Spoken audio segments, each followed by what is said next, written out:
Listen to part of a lecture in a history class.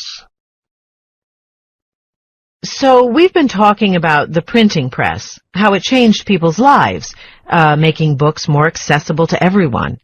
More books meant more reading, right? But, as you know, not everyone has perfect vision. This increase in literacy, in reading, led to an increase in demand for eyeglasses. And, well, here's something you probably haven't thought of. This increased demand impacted societal attitudes towards eyeglasses. But first let me back up a bit and talk about vision correction before the printing press. And what did people with poor vision do? I mean, especially those few people who were actually literate. What did they do before glasses were invented? Well, they had different ways of dealing with not seeing well. If you think about it, poor vision wasn't their only problem. I mean, think about the conditions they lived in. Houses were dark. Sometimes there weren't any windows. Candles were the only source of light. So in some places, like ancient Greece, for example, the wealthiest people with poor vision could have someone else read to them. Easy solution if you could afford it. Another solution was something called a reading stone. Around 1000 CE, European monks would take a piece of clear rock, often quartz, and place it on top of the reading material. The clear rock magnified the letters, making them appear larger. Well, it's like what happens when a drop of water falls on something. Whatever's below the drop of water appears larger, right?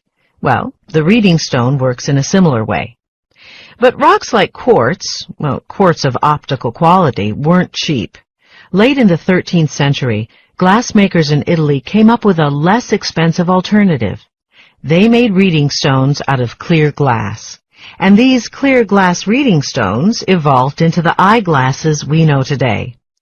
So we're pretty sure that glasses were invented in about the late 1200s, well over 100 years before the printing press.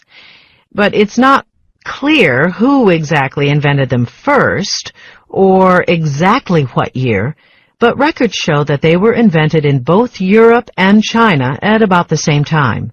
By the way, we call this independent discovery. Independent discovery means when something is invented in different parts of the world at the same time, and it's not as unusual as it sounds.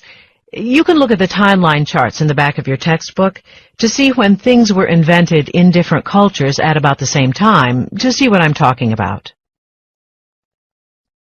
So, now let's tie this to what I said before about societal attitudes towards glasses. Initially, in parts of Europe and in China, glasses were a symbol of wisdom and intelligence. This is evident in the artwork from the period.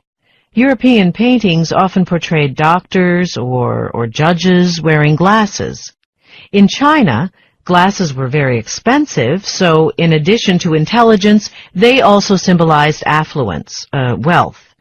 In 14th century Chinese portraits, the bigger the glasses, the smarter and wealthier the subject was.